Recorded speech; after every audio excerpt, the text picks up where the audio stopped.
Vote এসে গিয়েছে, আর vote যে বড় বালাই। দেশের বিভিন্ন রাজ্যে এগিয়ে আসা নির্বাচনকে মাথায় রেখে কি নড়াচড়া শুরু হয়েছে বিজেপির অন্দরে?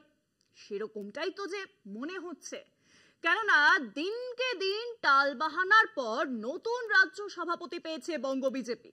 এর পরপরই বিজেপির সর্বভারতীয় সভাপতি কে হবেন এই নিয়ে জোর জল্পনা চলছে রাজনৈতিক মহলে। প্রশ্ন এটাই, নাড্ডার পর এবার কে?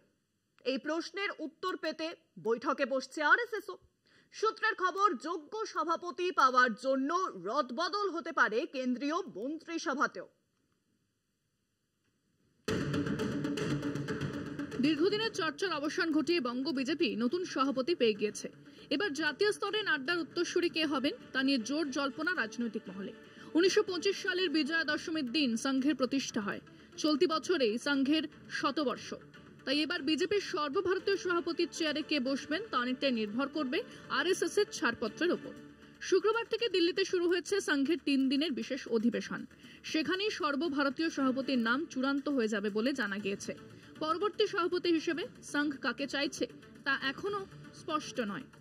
স্পষ্ট না হওয়ার কারণ সংঘের অনুশাসন।